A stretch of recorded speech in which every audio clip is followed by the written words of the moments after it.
Muhammad Ali, the man who called himself the greatest, had already done what no other boxer before him had achieved. Three-time heavyweight champion of the world, the voice of confidence, the symbol of power, and the hero of resilience. But as time moved on and the years caught up, something inside Ali wasn't ready to stop.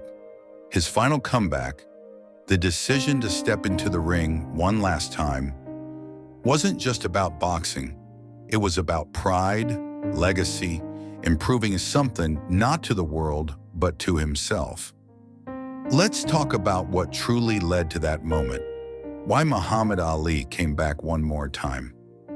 After the 1978 rematch against Leon Spinks, Ali became the first boxer in history to win the heavyweight title 3 times. That alone was enough to cement his legacy. But Ali wasn't content with just history books.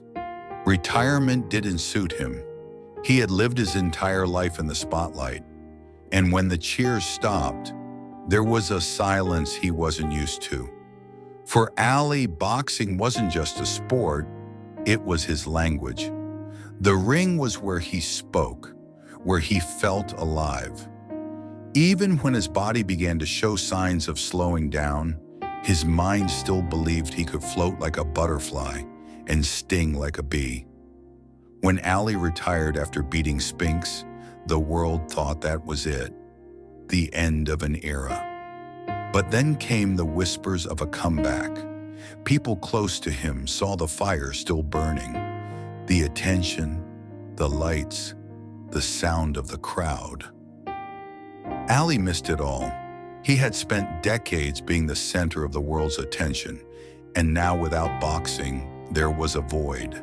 He had also made financial commitments, and his lavish lifestyle required more than what retirement could provide. Money wasn't the main reason, but it was part of the story. Promoters knew this and began offering Ali huge sums to come back. And when Larry Holmes, one of his former sparring partners, became heavyweight champion, the temptation grew. Holmes respected Ali deeply, but deep down, Ali believed that even in his late 30s, he could beat him. He thought, if I can do it one more time, I'll prove I'm truly the greatest, not just in words, but forever in history. But there was something else too. Ali was fighting something more than just his opponents. He was fighting time. He was fighting his body, which had started to betray him.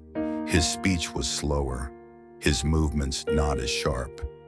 Yet in Ali's mind, he was still the man who defeated George Foreman under the African sun, the man who danced circles around Joe Frazier. In 1980, after 2 years of retirement, Ali officially announced his comeback to fight Larry Holmes for the heavyweight championship. The world was divided. Some admired his courage, while others feared what would happen. Doctors had already noticed early signs of neurological decline, but Ali brushed it off. He said he felt fine. The build-up to that fight was massive. Ali began training in earnest, but his camp noticed the changes. His reflexes weren't the same. The speed, the famous quick jabs, and the effortless footwork was fading. But Ali kept pushing. He would train longer than anyone else, determined to prove that age was just a number. Reporters followed him everywhere, and Ali, being Ali, still put on a show. He cracked jokes, called Holmes names, and made bold predictions. "I'm going to show the world that the old man still has it," he said with a smile that hid his exhaustion. Holmes, on the other hand, was conflicted. He admired Ali. He had looked up to him for years, but he also wanted to prove himself as a legitimate champion, not living in Ali's shadow. Holmes trained harder than ever, knowing that the world's eyes would be on him when he faced his hero. As the fight drew near, Ali's physical condition became more concerning. He had lost weight drastically due to a thyroid medication prescribed by his doctor, which made him weak and sluggish. Still, he ignored every warning. Pride pushed him forward. Ali's team, including Angelo Dundee, knew this wasn't the same man who once ruled the ring. But no one could tell Ali to stop. When the greatest made up his mind, there was no turning back. The press conferences leading up to the fight were filled with nostalgia. Fans cheered for Ali, remembering the man who once took down giants. But behind the scenes, there was a sense of worry. The Muhammad Ali everyone loved was still there in spirit, but physically he was not the same. Then came fight night, October 2nd, 1980, at Caesar's Palace in Las Vegas. The crowd was electric. People came not just to see a fight, but to witness history. One last dance with greatness, but from the first round, it was clear something was wrong. Ali wasn't moving like he used to. He couldn't dodge Holmes's punches. His jab, once the fastest in the business, was slow. Holmes dominated every round, but he held back. He didn't want to hurt the man he called his idol. Still, Ali took a terrible beating. By the 10th round, his corner couldn't watch anymore.